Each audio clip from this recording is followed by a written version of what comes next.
Well, I guess we might as well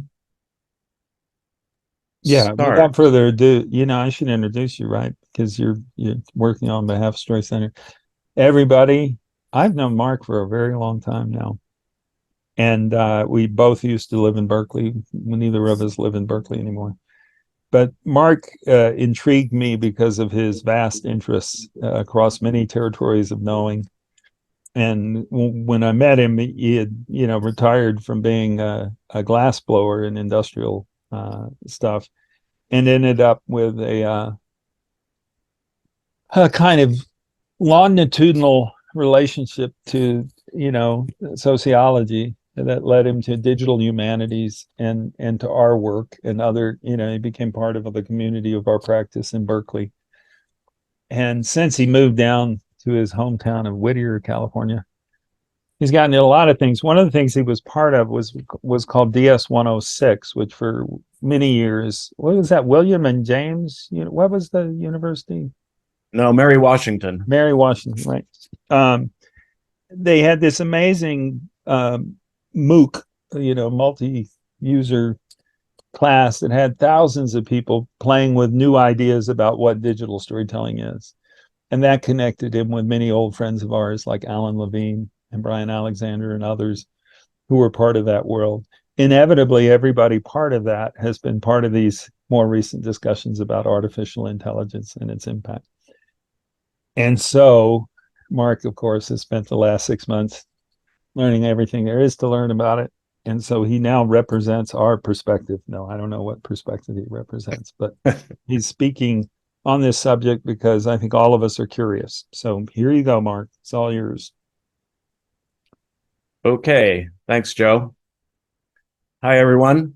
Um, I have a little intro here. Joe covered some of it, so I'll just talk really fast. I'm a Story Center facilitator and the learning experience designer technologian at the Western Institute for Social Research. I have more than 50 years experience in technology and self-directed adult learning, with more than a decade invested in learning online. Retired scientific glassblower, I'm an associate sociologist, Joe already covered this, and digital humanist using digital technologies to document my lifelong learning. I help people develop their computer skills for learning, teaching, networking, and communicating, and I consult with educators, organizations, and thought leaders to increase our digital fluency and media literacy in support of our missions as we participate in our communities, our cultures, and the global society. I'm in Whittier, California, and want to respectfully acknowledge the original caretakers of this land, the Tongva or Kizh or Gabrielinos peoples, and all their ancestors. I also recognize this land, now known as Los Angeles County, is home to more Native Americans than any other city in the United States. So Joe informed me that we have to be out at the top of the next hour because Stories in Motion class is using this link. And so I will breeze through my slides, trying to leave enough time for us to have a discussion at the end. I'm going to drop the slides in the chat.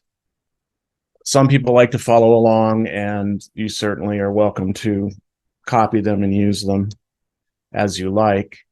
Also, here's all my contact info. Things have gotten so confusing that I just went for all of it. Another thing we're all struggling with. All right. So Joe and I just said we should do an AI thing. So this is the AI thing. And I have been spending an inordinate amount of time on so-called artificial intelligence. And I say that because, well, you'll see. But first, I do want to point to this. I have been using this quote, and I went and tracked it down, that a poem is a small machine made out of words. And when I found the source, I was shocked to see that this was written in 1944. And he opened the introduction to his book with "War is the first and only thing in the world today." That's from 1944. And then he says that we artists have to do what we do, and yet we are part of it, merely a different sector in the field. And then nobody remembers Robert Arneson, the heroic ceramic artist, sculptor. When I say heroic, the size of his ceramic sculptures were huge. And this is a 6'3" tall and whatever 7-8 foot wide drawing, but he never made the piece of joint, which was a word that had multiple meanings in 1984. So this is how I want to start. This is very short. I think the first part of this issue that should be articulated is AI is kind of a fancy thing. It's, first of all, it's 2 letters. It means artificial intelligence. But ultimately what it is it's about machine learning. And so the machine is taught. And part of the issue here is what information is going into the machine that will then determine, and we can predict then, if we think about what information is going in, what then will be produced in terms of decisions and opinions that may be made through that process. So to reduce it down to its most simple point, this is part of the issue that we have here, is thinking about what is going into a decision and then whether that decision is actually legitimate and reflective of the needs and the life experiences of all people. And therefore, a big part of what we will also discuss then is the transparency in terms of the processes through which AI actually is having an impact on decisions. Do we understand the technology? Do we know what is going into the decisions that are being made? So this is a very multifaceted issue and topic, and we also know that that this is technology that is rapidly developing, and so part of the common purpose that we have is a sense of urgency that we get in front of this issue in terms of understanding the implications so that we can work as a community of folks, private sector, public sector, nonprofits, government, to do what is in the best interest of the health and safety and well-being of the people of our country.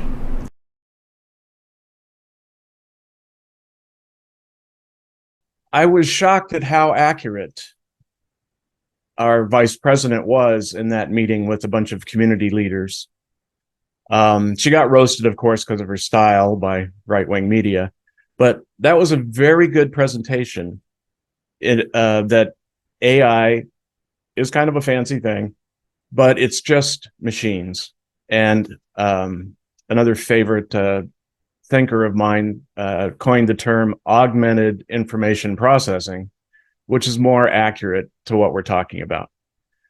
But the general buzz is around generative artificial intelligence, Gen AI, which generates new or novel content and can do images, text, music, speech, videos, all of these different technologies that we use that resembles human created content. The key term is resembles. It's trained on large data sets, uses these different technologies or algorithms, and produces outputs that are not explicitly predefined. So this is the exciting thing about it, is it does new things. So this is just ignore the text. It's there for if you want to check the slides.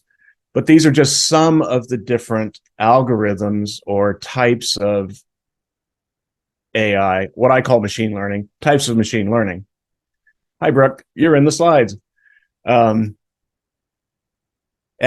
my favorite term that came up a couple years ago, people wrote, data scientists wrote a paper that said that AI is a stochastic parrot. It generates convincing language, but it doesn't understand what it's saying. And to me, this is how we should remember AI. And I use it, and it's going to be with us, forever. And so again, I add more text than necessary so that you can go back and look into it.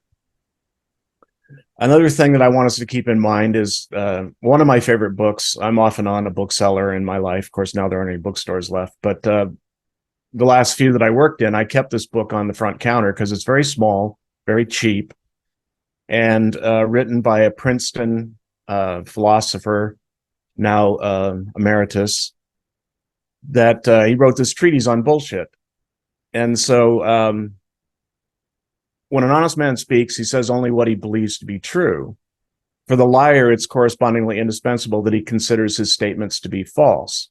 But what we're dealing with today, across our media, all of our thought leaders, our politicians, and everything else, is bullshit.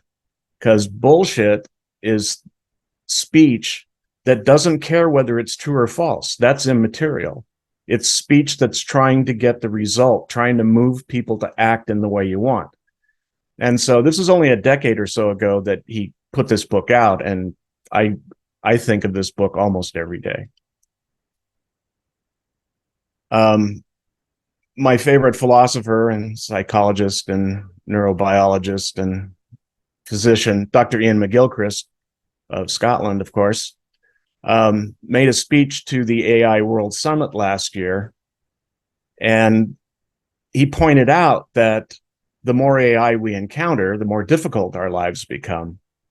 And his example here is trying to get somebody on the phone, where you get the AI throwing questions at you until you finally hit the wall, and then you ask for a supervisor or a human.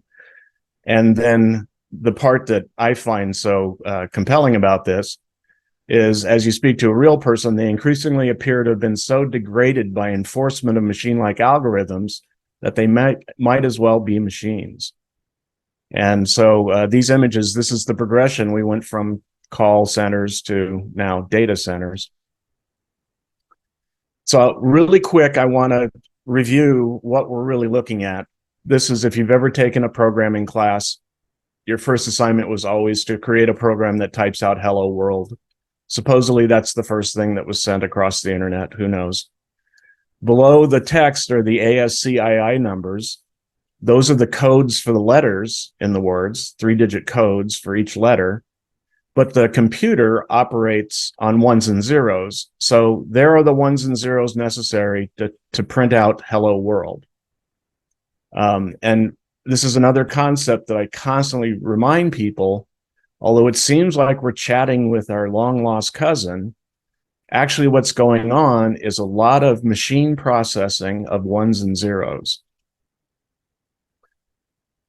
This is how it works. Again, quickly, the center image is from 1958. Perfectly accurate today. You have your inputs, you have your algorithms that tell you how much weight to give each input. It's all statistically processed and then aggregated into the net input function. And then it's translated into human speech and then output. The surrounding text is taken from a current IBM page that demonstrates our experience. So the question is, if you have a chat bot, let's say you have a chat bot on your phone, and the chat bot's your surf chat bot, and you want to decide, am I going surfing today? So you open your chat bot, it asks you those 4 questions. You reply yes or no. You can see the values assigned to them. And then the inputs are here. In the center are the weights. So this is the algorithm. If 1, then the weight is 5. So the most important thing is the waves. The second most important thing, and this is how it's processed, is how many people are there. The third most important is, do you visit it? It probably can pull that from your map on your phone. And then the shark factor. And then it mushes all that together. And you can see here in the bottom right-hand corner is the formula, and out comes 9. And since 9 is greater than 0, surf's up. So this is basically how they all operate. The difference being that they're a lot more complicated than that. I just love this image because it's a beautiful image. But if you follow this, they keep adding larger data sets. So now we're over 1 trillion inputs into some of the AI, And we don't know how many layers since they're all owned by corporations, but we can assume tens of thousands, if not hundreds of thousands of layers of algorithms. And so when people talk about transparency, I just have to point out to them that that's just wishful thinking. So this is my favorite quote from a really serious data scientist, Kate Crawford: "AI is neither artificial nor intelligent." And she points out in her book, she's a Microsoft researcher, teaches at USC and in France, École Normale Supérieure in Paris. I don't speak French, obviously. The important thing that I pulled from her book, or reviews of her book, to be honest about it, is AI, far from being something abstract and objective, is both material and intrinsically linked to power structures. And this is another thing to keep in mind. These are corporate owned, they're offered to you for your use, but they're tracking you, they're taking what you learn, reintegrating it, and it's all, of course, to make money. So here's a little picture that I like. That just breaks it down. You got a question, you type it in, it goes through the stochastic parrot, and out comes an answer. I was on a webinar recently, a marketing guy who's telling people to use this in marketing, especially real estate agents can now in 2 minutes put out a nice description of the house they're selling, these kinds of things.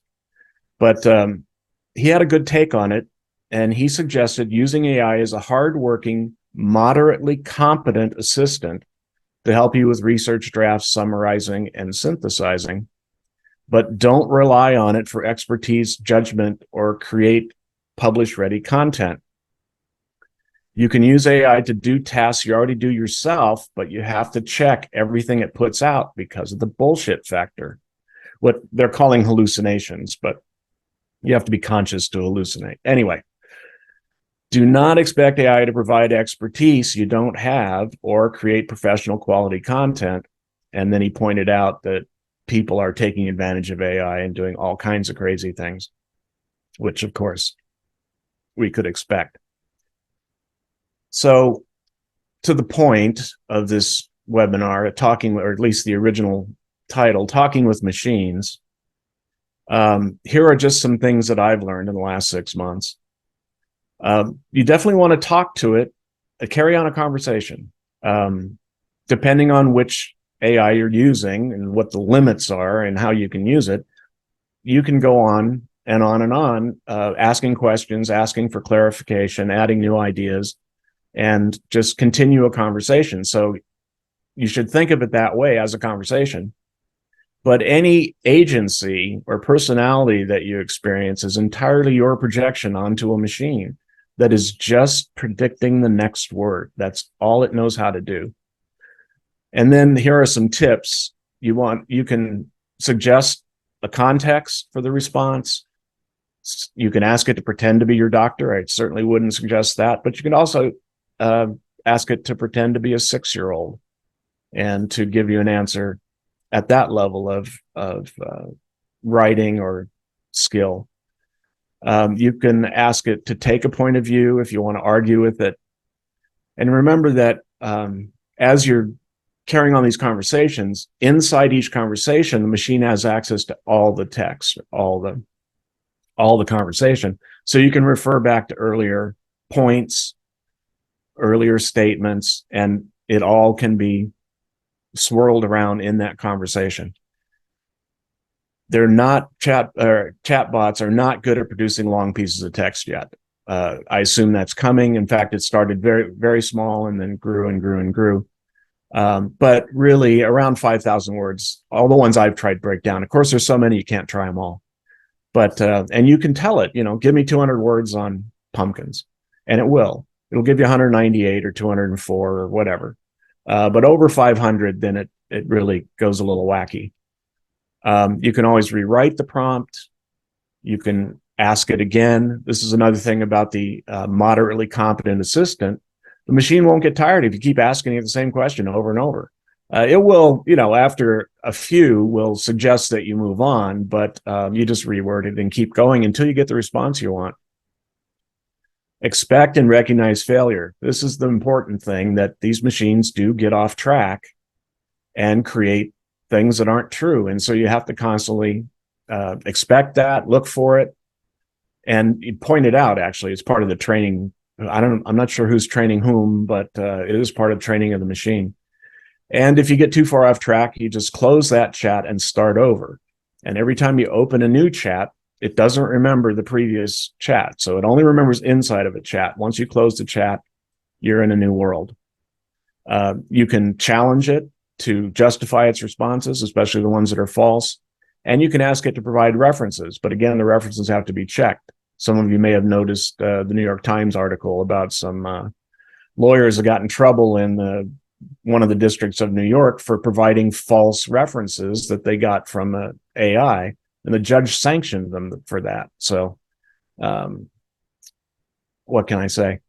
And you can also ask the AI to help you generate the prompt you want. So, I mean, really, it is a dialogue. You know, how could I better phrase this to get this? And it will tell you the words that will trigger it to do that. And the most important thing, of course, is to play around. I love this image of, these are automata. These are machines. The one on the left, I think, is the one that draws. The one in the middle, she actually plays a miniature organ. So it's not a recorded sound. It's a machine that plays an organ, to create music. And I think it's the one on the right that writes script and can be programmed. So we've been at this a long time. So just to overwhelm you, here are some of the image generators I know. I'm moving from text to images now. I'm trying to rush through this so we can get time to talk. The top image I made the central portion using AI, then of course made it into a banner using an image editor. But these are just some of the image generators. So again, this is why I shared the slides. You can come back and check those. Just yesterday, in another AI webinar for educators, I learned that Poe has now escaped the Apple walled compound and can be accessed by anybody. And it's a clever name, a clever acronym, and has hundreds, if not thousands, of chatbots all in one place for free. Now, I haven't had time. When I looked at it a couple months ago, it was closed, and it just had the top line. The official, it was an aggregator of the official bots, ChatGPT and Claude and Stable Diffusion. But it was very limited. And again, it was, as far as mobile devices, as far as an app, it was Apple only. So now it's opened up. You can install it on your phone, and on a desktop you can go, and then below this are just lists and lists and lists of chat bots people have made. That's another thing about this AI, is you can now make your own chat bots. So the one I would start with, if you want to play with images, is called Scribbled Diffusion. And you put it, you have to have a touch screen. So I put it on my phone, and I use my finger to make that little scribble on the left, and I push the button, and that's the image I got. And you can see that the attitude, the proportions, and that's just one click. So I love Scribble Diffusion to play with it. You just scribble, especially if you have an iPad and a what do they call the stylus. You can draw some pretty complicated things. And I haven't gotten to that stage, but I'm sure that Scribble Diffusion can handle it. Another fun one is Vanna.com, where you load 6 images of yourself.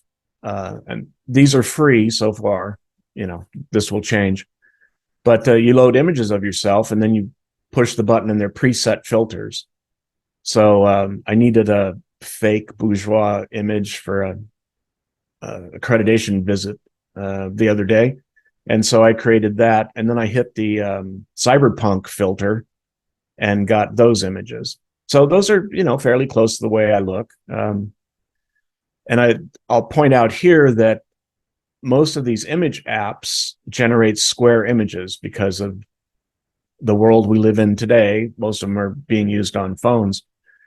And so you can tell it this is where you have to learn how to use the machine, but you can tell it the aspect ratio you want and the size you want and these different things, but that's a little more advanced. These are some images I just found. Midjourney is the image generator I use. I think it's the best quality, but your mileage may vary. It now has a free app for phones. It's a little more complicated in that it's not just a website you go to. It's actually on a Discord server. We won't go into the details, but there are the links that you can follow and try it out. So this was created by Midjourney. The smaller image on the bottom left is actually the largest image here. That's the one that Midjourney generated. And then I cut out the landscape view, so that's the bottom right. And then I needed actually a header for a website for a group that I'm in of educators trying to figure out how to use AI in an ethical way. And so you can see I just took the center portion and made that into the header. And since the original image was so large, the quality is still pretty good, even when it's just a little piece blown up out of proportion. This was my attempt to grapple with stochastic parrots. You can see that I spent a lot of time and created a lot of images on this one. You can see it's not so good on the wings. They're kind of terrible. But then I generated some dinosaur parrot heads and dropped them in there. So a lot of editing after the AI on this image, which is another thing you can do. The image on the left is the one I've been using for my AI seminars. AI is definitely a black box, and if I'm correct on how complex it is, there's going to be no way to audit it, even if they're open source ones. I just read the other day that there's no university in the world with enough resources to create their own AI based on computing power and the cost. And so chances are that they will always be corporate. The image on the right, I was talking to a friend of mine in Arkansas on the phone, and we were talking about baseball, and his nickname is Scooter. And I generated that image while I was talking to him on the phone. The only thing was the Midjourney couldn't do a baseball cap. Now, why an American corporation couldn't build an AI that could do a baseball cap, I'm not sure. So I had to go and find an actual image of a helmet on Amazon or whatever and stick it on the little Arkansas Razorback riding his scooter to the game. And AI has a real problem with palm trees too. It took an inordinate amount of time to get this image with the reflection off the water, the moon not sinking below the horizon, the palm trees that actually look like palm trees. And then I added my concerns going forward, the little lethal autonomous weapon in the lower left-hand corner. That's been for sale for a couple of years, and I'm sure they're running around both on private compounds and on battlefields.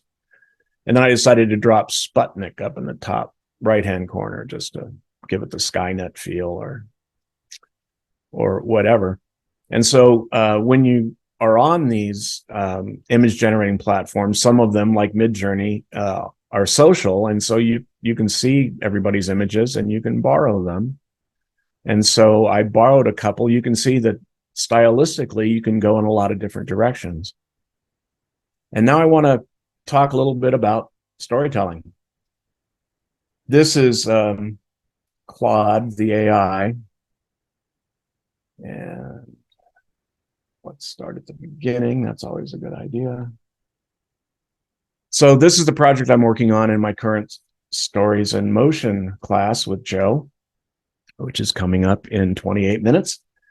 And I like to zoom in on things. I like to start big and zoom in. You could use this however you like. You could start with a detail and build on that. So, but this is the way I started. I asked for 1,000 words. Again, it can't deliver 1,000 words, but when you use 1,000 words, then it pushes it to the maximum, whatever that happens to be, and it changes all the time. And it lies. It says, here's a 997 word essay. Well, the first few words are a lie. I forget, I checked, it's 600 words or something. So it's the only way you can get past 500 is to ask for 1,000, but you don't get 1,000.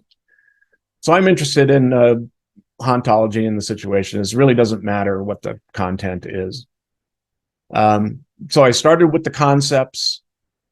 I added the location again. So it's Stories in Motion. It's a story mapping class, course, workshop. And so I tried to locate it. So I took the theories, I located them. I added some details. I didn't want to, start right with the details that I'm looking for. Then I added a few things. And so you keep asking it to rewrite. And so you eventually end up with a lot of text, but for editing purposes, that can be useful. Then I told it to eliminate the VR stuff and structure it into a story map narrative. So it went and it found some idea of a story map. And then I added a few more details, corrected some things. It said it was going on and on and on about unionized Democrats. Apparently there's a lot of things on the internet about that, but that's not Whittier. And then kept asking it to rewrite. And if it stops suddenly, you can ask it to continue and it will just carry on. Sometimes it stops mid-sentence. Here it stopped with a period. Sometimes it stops mid-sentence. You just hit continue or ask it to continue, and it just continues merrily along. So that's the way to generate larger documents, but it's tricky. And here's the point. Then I ask it to format it into an Esri story map narrative. And it gave me a draft narrative arc for presenting the historical exploration of Whittier's haunting as an Esri story maps piece. And here it is, broken into scenes based on the thousands of words that had gone previously. Now, this all has to be checked word by word. So you can't just take this and slap it into something. I know that's what everybody wants. We all want that, but no. And then I asked it to write a 500-word introduction based on the previous text. Then I asked it to create a workflow. So it broke it into research, planning, production, refinement, launch. This, again, all I did was ask for a workflow. That's the only prompt I gave it. And out came this. And then I gave it our story map template that Joe shares with everybody in the story mapping class. So I dropped the template in there. It's not showing the template. That's interesting, but it's in there.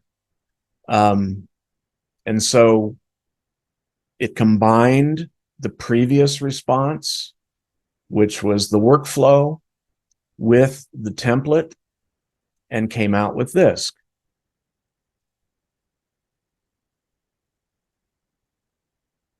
Then I asked it to convert it to comma-separated values.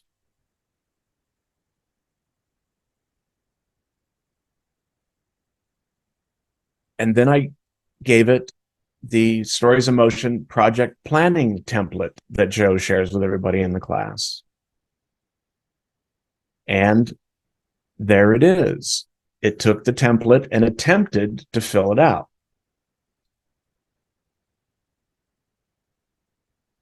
Then I went back to dialogue, how to make it more personal.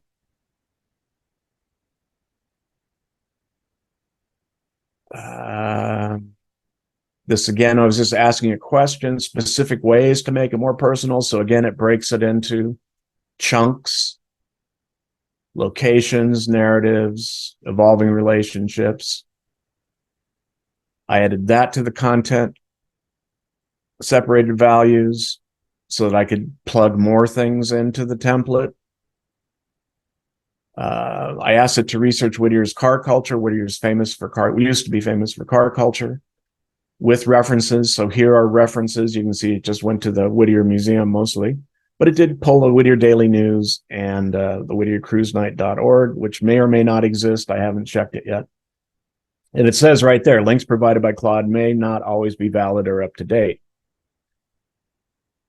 Add to story map narrative, add some things I knew about.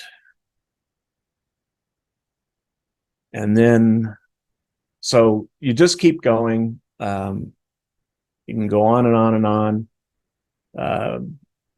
Grow it, shrink it, combine, expand, and I'm coming up on the important part.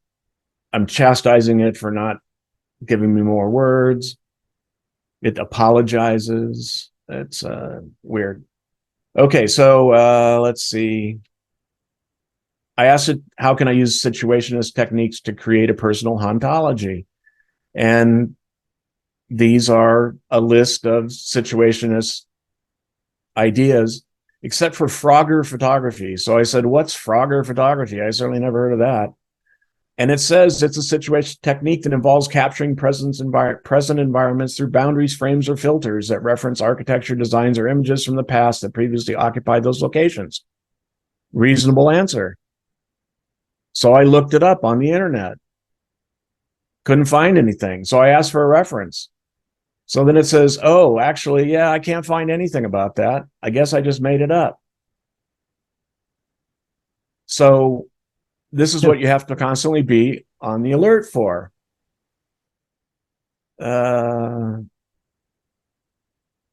May not originate directly from the SI. I made an unsubstantiated claim and I apologize. This is the annoying thing, is they're very, I don't know what the word is. I should not have presented it. Thank you for pushing me to back up my statements. So they're trying to pretend they have agency, but they don't. Okay, so now I have the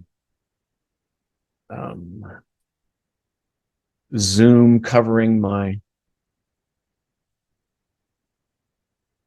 search bar. So this was the story map template that we use. And I'll wrap this up in a couple of minutes and we'll still have time to discuss. So this is what Joe suggests we do. This is the template that I dropped into Claude here. And then I've copied some of the text that I'm keeping that I need to go back and edit. This is most of the text. So when I start editing it, I'll have many different versions. So this is back to saving us time. In a way, it saves us time, but also now I have a lot of editing to do. So we'll see how that ends up. Maybe it would just be easier to just write it the first time yourself. Here's the spreadsheet that Joe gives us for the class. And I'm waiting to watch Joe's eyes light up. There it is, populated by the machine. Now, I didn't spend a lot of time having the machine do this.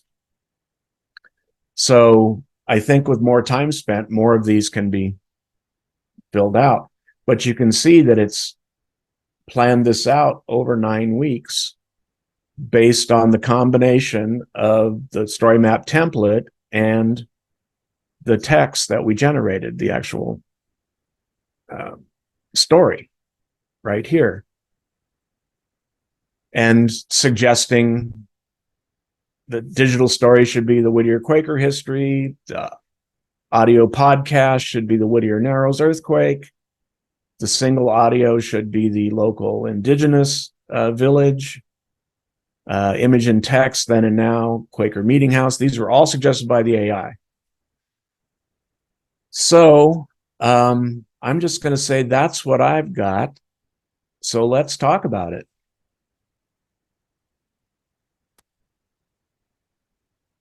Open it up. I have several questions. I'm going to let other people reflect on this. Peter, you look stunned. No, you're not stunned. You're just thinking. Well, I'm actually stunned with gratitude. That was really good, Mark. Thank you. And thank you, Joe, and everybody else for putting this together. As you were talking, I was going to lots of sites and trying things out. So I've written an intergenerational story about dragons and druids.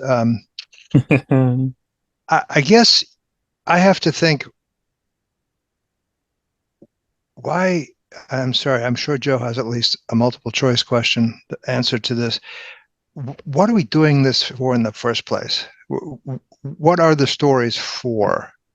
why is this going to tell us stories that that somehow make a difference, personally or in terms of culture?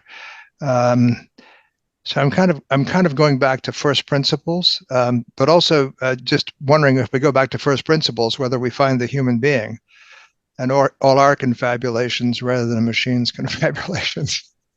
That's my first reflection. Thanks for asking, Joe.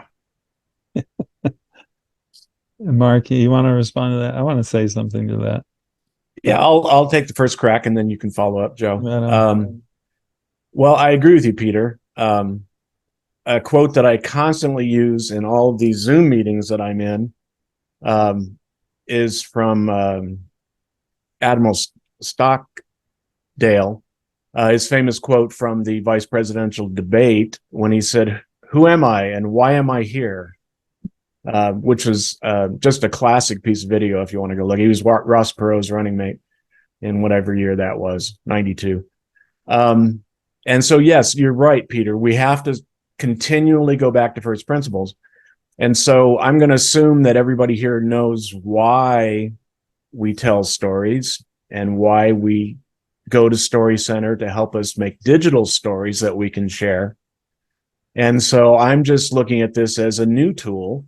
We've learned Audacity or whatever you Apple people use to edit audio, and we edit images and we edit video.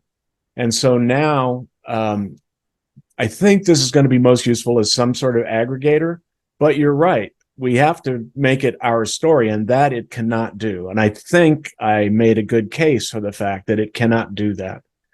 And so the more generated content we're going to see more and more of it. And of course, we interact with these chat bots more and more, whether we want to or not. We just have to keep in mind that this is just a machine statistically predicting the next word that sort of makes sense. And that's all it is, or the next part of the image that sort of makes sense. And we have to stick to first principles. Can I just say one quick thing to that? Sophia. It's behind the machines are people and people's data. So when that author, Kate Crawford, said what you quoted her saying, I am more concerned about power. I'm concerned about the people behind this. And that's my part of the story that I'm concerned about. Sorry to consume too much space. Oh, and you should be. Jose. Yeah, to me, this world that we happen to work in, Peter, is often, like first blush experiences, with storytelling. I mean, with kind of telling a personal story or certainly turning it into a film. And so this sort of assistant process is useful for people in early stages of creative thinking. Now, could it be turned quickly into, just like generate my college essay or generate whatever. Yeah. And in a classroom environment where people are under the gun to get something done like a digital story, using it to cheat to not actually do any processing work is not what I would imagine in the world we're working in. But it's sort of like, could it help me with something that I don't really want to tweak? I don't want to spend a lot of time tweaking. And currently, for example, we use an AI mechanism that Adobe has for podcasters to generate a greatly improved voiceover. And, it's podcast.adobe.com/enhance. And all it does is it's something I used to do in Audition, which is Adobe's high-end audio editor. That would take me 10, 20 minutes to kind of get rid of background noise, kind of clean something up. And it does it in a minute and a half. And it's just drop it in and then download it. I think there'll be other things like that will say, you're trying to fix something, this will help. I think this iterative process, when you're doing more, I want to say kind of mechanical planning, like timeline planning, like what Mark was showing with the production timeline, then it's just like, it's like a helper. And And that helper part of it is a discourse. It's not a solution. And I think people will learn. I know for myself, I use it like that. If I'm doing planning work and I say, give me some ideas, and then I go, that's useful. I'm actually designing a conference as a game right now, Peter. And it's this 100 Years conference I'm doing in February with Arizona State University. And the idea is participants are going to be playing with the future. And they're going to have scenarios that they need to come up with roadmaps through for the next several decades. And AI and I are having a good time coming up with scenario environments, and I rewrite them and I rethink them, and I work on the game structure. And AI has been extremely useful as a collaborating character, not to solve any of my problems, but to give me something to bounce off of. So I think there will be situations like that where it's useful. And, with Midjourney and other things, like something, if you were writing into a speculative future and you want images that don't exist because we don't have photographs from the future, I can actually ask Midjourney to solve and give me images off of texts that I've written that say, I want an image that captures what I'm talking about here in a sort of slideshow digital story kind of way. It can do it quite well. And so I'm finding those things interesting, useful. Haven't brought them into our digital storytelling class much. I mean, we said a few times, if you're really suffering for some image, we can help you with this, or you can do it yourself. But I see more of that happening, and it doesn't do anything to replace the depth of process that we want people to go through to land in a story that's about their own, insight machine inside their own head in making meaning. And I think that's still really important. That was a long answer to a short question.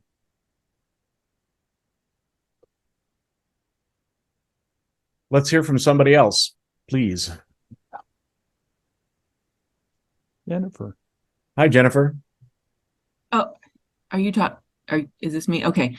I wanted to make a, yeah, I mean, I guess it's sort of a continuation of that, and more maybe an observation and get your thoughts. So it's based on I found that your process that you just ran through us with your whole engagement with the bot was extremely helpful for me for understanding like how to go about this, because I really haven't been able. Now I took this because I was really curious about how you could use it with storytelling. But what I realized is you have to really know what you're after, and you're kind of delegating, and you have to be really, really specific. So a friend of mine, and also former StoryCenter person, Joanna Thompson, is teaching English writing at a German university, and she did digital storytelling, and she had a student who used some kind of bot to match images with the script. So he wrote the script, his story, his personal story, and then he asked the bot to fill it in with appropriate images. And the result is hilariously literal and like not understanding idioms. Like, so I don't remember exactly, but just imagine he says, well, then I was under the gun, and then there's like a gun and somebody under it or something. And he did not notice it. And, it just turned it in like that. And so it's more like you're saying, like, if you think about if it's the stochastic parrot or it's an assistant, it's kind of like it's somebody on TaskRabbit or something that you're asking to do a very specific thing, like find me this exact thing. And it's not just here, match these things. And I guess that's the part that, because I was just like the previous question, like this, I took Stories in Motion. So I know how it's a sort of like you're approaching this in a documentary type way, which I can see is like getting all this historical information that's out there. But if it's in terms of making my video and my story, I wasn't sure how this would apply to it. And so I guess you've shown me how it does and how it absolutely doesn't in a lot of ways. But I mean, it's really, really useful. And also the, generating the images. Anyway, I guess that's just my observation, is just, or if you have any other thoughts about that, like those ideas about applying. I mean, you kind of addressed that, Joe. Yeah, no, thank you for the feedback. That's exactly what I hope to get across. I seem to have communicated effectively for a change. And yeah, just keep in mind the moderately competent assistant. And so, yes, you have to be very specific. I just love that's why I borrowed it from Danny Inney. I mean, those are his words, and he's exactly right. And you pointed out the main thing in relation to StoryCenter is it cannot tell your story. It absolutely cannot. And the thing to remember with your gun illustration is it's all based on words. It's very literal, and it doesn't understand the context. And so you have to provide the context and the specific instructions. But if you do that, it can do a lot of things quickly. And that's really what the advantage is it processes information more quickly than we can. And that's only going to accelerate.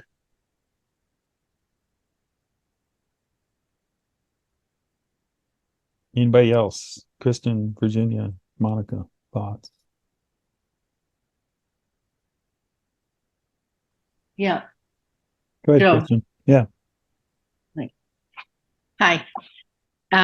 Thanks for the talk. It is really tricky to figure out what questions to ask Mm-hmm. the AI to generate the answers that you're looking for, or even ones that you are unexpected but relevant somehow. And they're all really different. They each seem to have their own personality. Like I forget the names of them. I've looked at 3 or 4 of them, and one of them is like a therapist. It asks you how you're doing and if you're feeling good about the answer. And if you don't talk to it in that kind of rhetoric, it doesn't get it.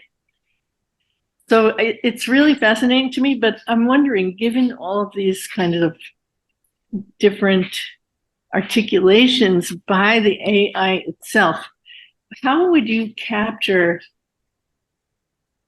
in a nutshell, the fear and anxiety that people seem to hold in the face of AI?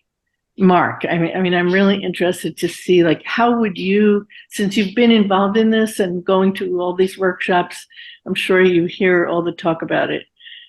How would you capture that kind of fear and anxiety, and what would your response be to that?